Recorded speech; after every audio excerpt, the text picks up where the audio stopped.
7 people are recovering this afternoon after what can only be described as a terrifying experience. That's right, Kent. It was a close call today at the Grand Canyon. A pilot flying a Bell 206 helicopter crashed shortly after takeoff. 6 German passengers were on board for what was supposed to be a breathtaking view of the canyon. Unfortunately, the aircraft crashed on the runway shortly after takeoff. Today, a sheriff's deputy spoke with us about the incident for a brief moment. Basically, the helicopter took off just a little after 9 this morning. Apparently, almost immediately had problems and crashed right in this area. Kent, they just moved us about 200 yards away from the crash site, but as you can see from earlier video of the aircraft, it came down and skidded for a distance, breaking off the tail section of the aircraft. A spokesman for the tour company identified the pilot as 56-year-old Richard Griffin of Parker. They refused to comment on his experience, but they did say he just started with the company. We cannot confirm this, but a law enforcement official told Channel 12 that they believe the pilot did not have much flying experience.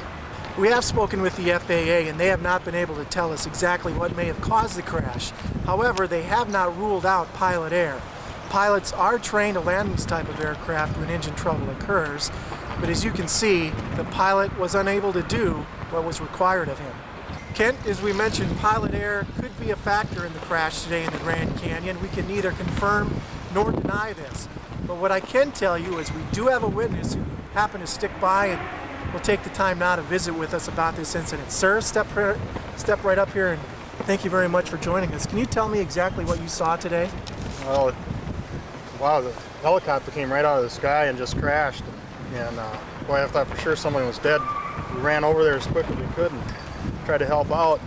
When I got there, the helicopter was all busted up and the pilot was half in, half out of the cockpit. He was kind of stuck in there and he was yelling something about jet fuel, you know, kind of babbling and hollering. And yeah, there was some liquid on the ground, and so we were worried to try to get him out of there as quick as we could. So you assisted in aiding the rescue officials in making sure that the passengers and the pilot got off the crashed helicopter.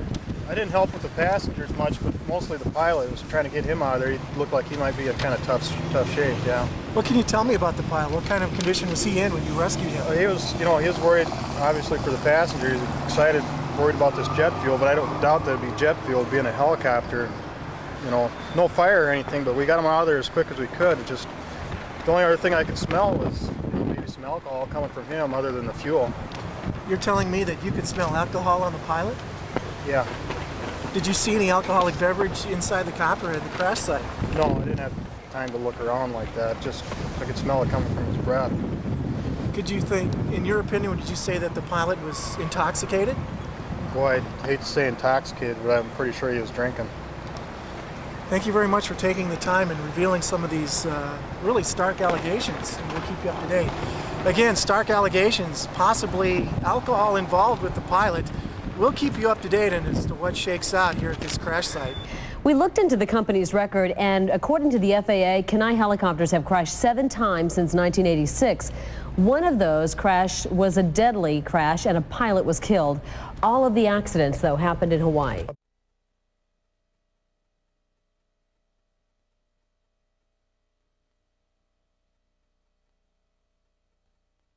Terribly wrong. The aircraft crashed on the runway shortly after takeoff. Just repeat what you did. Go ahead. 3, 2, 1. Kent, they just moved us about 200 yards from the crash site, but you can see from earlier videotape of the whatever the hell happened here just a little while ago. Pilots are trained to safely land these aircrafts when there is engine trouble during the flight, as you can see. Go ahead, anytime. Well, don't roll yet. Let me read this real quick. Do it again. 3, 2, 1. 3, 2, 1. We have spoken with the FAA, and they have not told it. We have 3, 2, 1. Are trained to land these type of aircraft when engine trouble occurs, but as you can see, the pilot was son of a bitch. The FAA has 3, 2, 1. Kent, pilot error seems to be the theme running rampant through the crime scene. 3, 2, 1. We do have a witness who happened to see exactly what took place. and we'll bring him in 3, 2, 1. Kent, pilot error does seem to be the theme that's running wild through the scene here today. We can neither confirm nor deny this. What I can tell you is that we do have a witness who happened to see exactly what took place, and we'll bring him in. Kent, again, pilot error does seem to be the theme running rampant through the scene here in the Grand Canyon. We can neither confirm nor deny this. What I can tell you is that we do have a witness who did see what took place. Let's bring him right now. Oh, damn it.